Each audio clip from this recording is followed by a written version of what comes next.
moved here 10 years ago with my family, and having been brought up in the countryside, the land was a big attraction for me.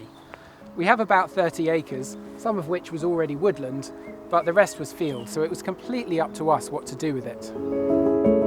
With help from woodland experts, over the last 3 years, Simon has replanted 6 acres of his land with 10 different species of trees, a project that's still ongoing.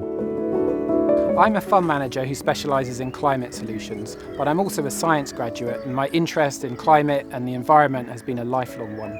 We've been rewilding some of the land with wildflowers to promote biodiversity, but the biggest project has been continuing the reforestation. Forests cover 30% of the world's land area.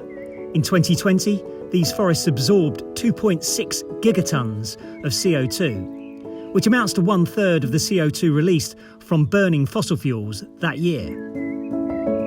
You buy each tree as a 2-foot-high sapling, which means they don't have a large rootstock, and you can plant them quite quickly and cover a lot of ground.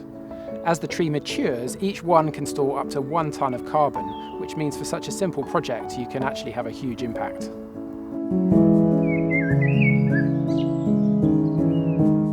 Governments have a big role to play in forcing the change we need to build a low-carbon economy and meet our net zero goals.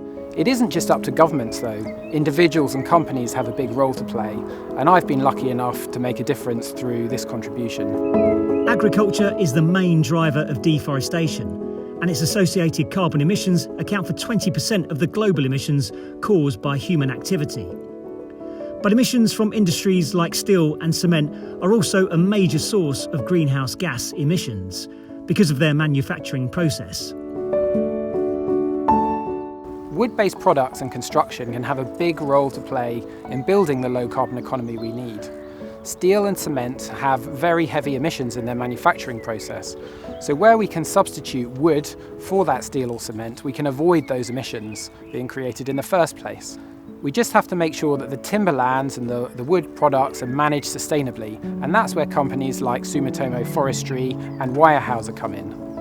Weyerhaeuser owns 11 million acres of timberland in the US and has been involved in sustainable forestry for more than a century.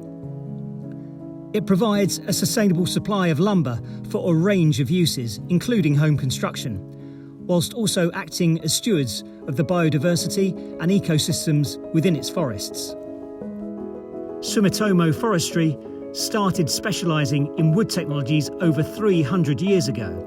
It has its own sustainable value chain from forest management to manufacturing, and has pioneered how far wood-based construction can go by designing skyscrapers out of wood instead of steel. Companies involved with sustainable forestry could see an increase in value as demand for their products increases and deforestation is reduced. I've felt for a very long time that trees are undervalued as part of the world's natural capital. I'm pleased to see that's beginning to change, but I won't be ending my woodland restoration project anytime soon.